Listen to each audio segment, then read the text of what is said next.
Take your seat, and we can begin. Now that everyone is here, please take your seats so we can begin. I hope that we have all come here in the spirit You of... insult us by bringing her to this negotiation? You're cheap Talos hunter? That didn't take long.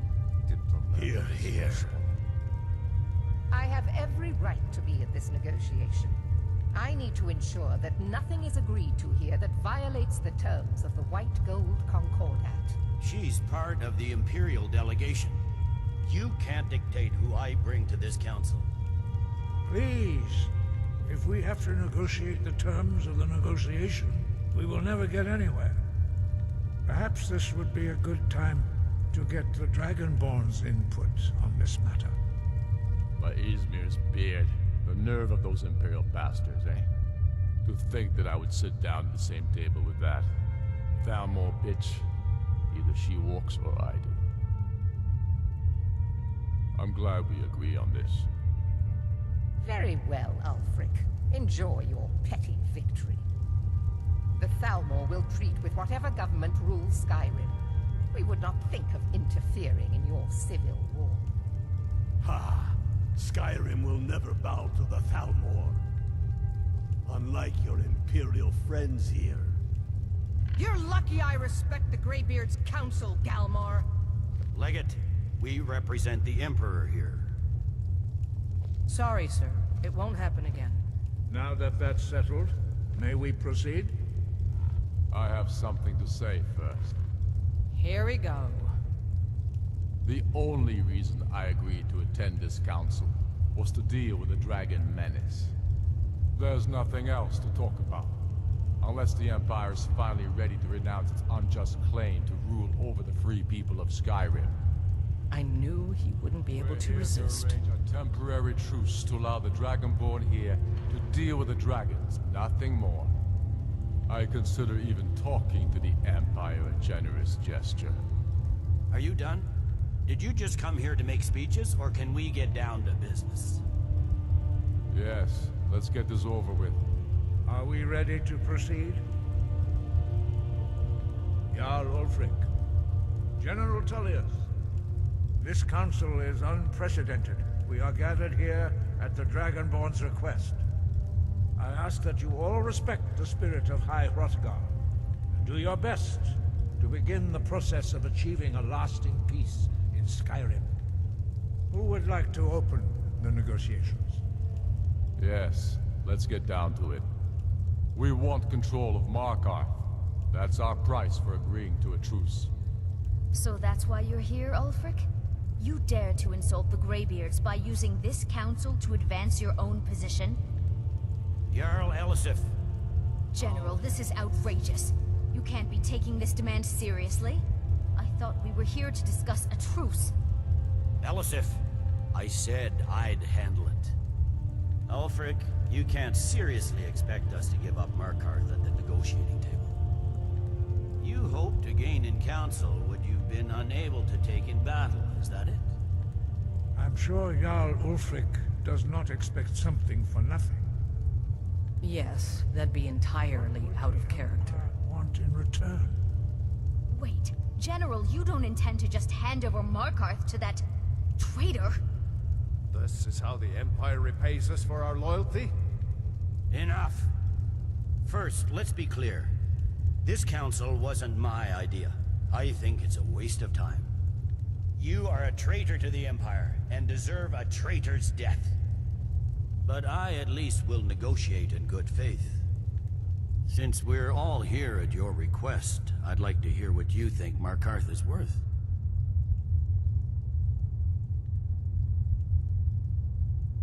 In exchange for Markarth, the source of most of Skyrim's silver. Hardly. Riften seems like a better choice to me. Well fortified, easily resupplied from across Lake Honric, plus all the mead we can drink.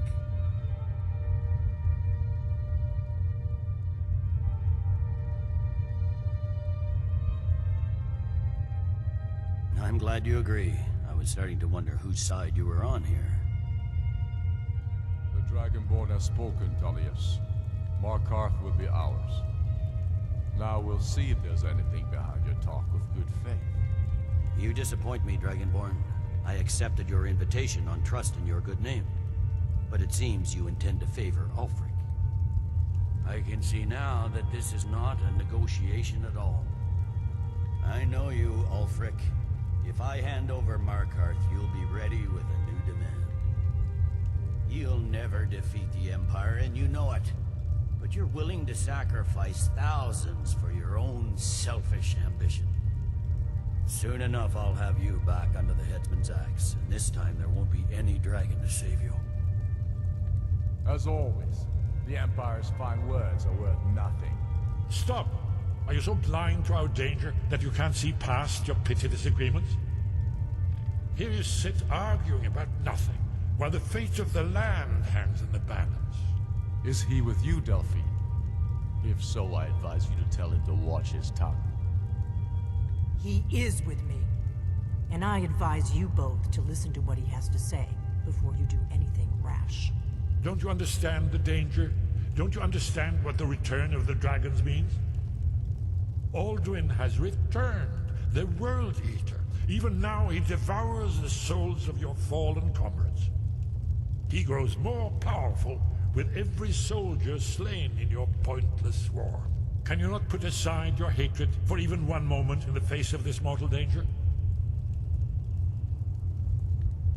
I don't know about the end of the world, but this dragon situation has gotten out of hand.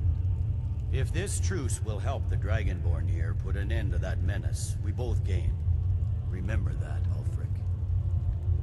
Now, back to the matter at hand. You know as well as I do that we can't hand over Markarth on these terms.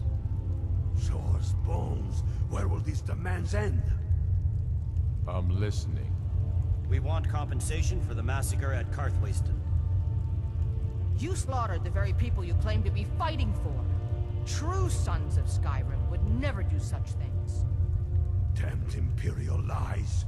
My men would never stoop to such methods, even in retaliation for your butchery at... All the blood spilled in this war is on your head. So, Dragonborn, what do you say?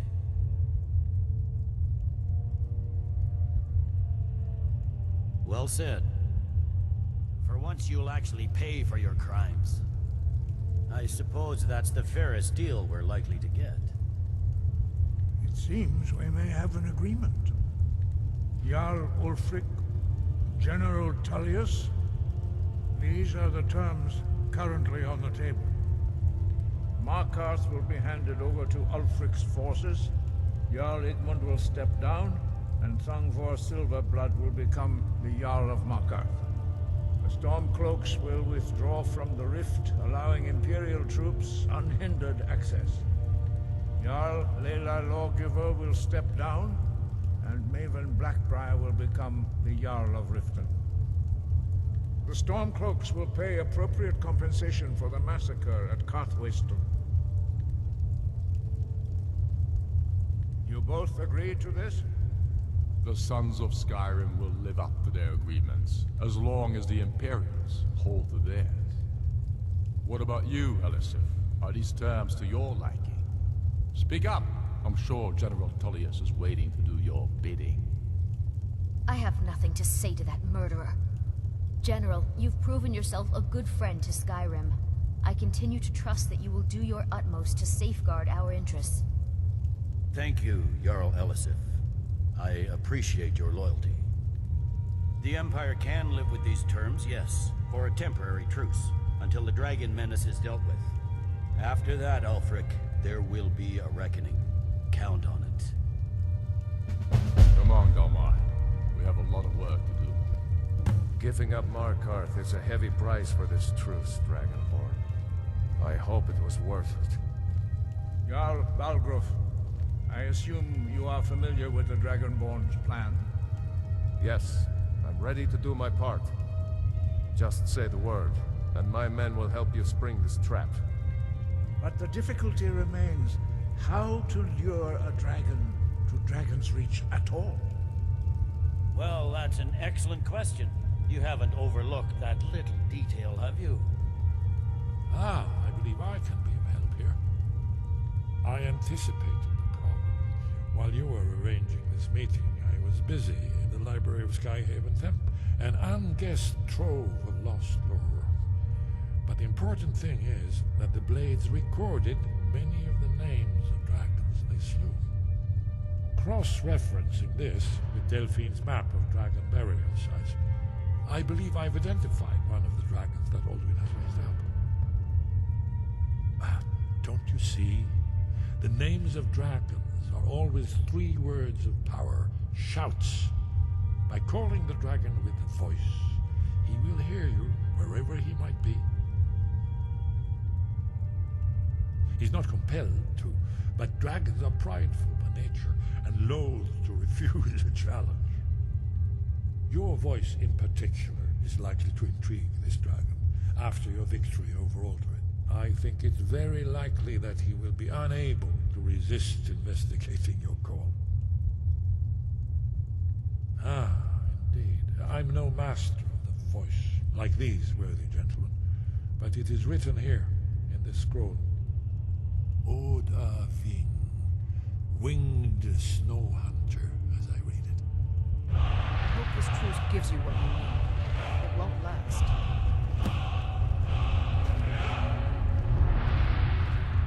There's one more thing. We know about Paarthurnax.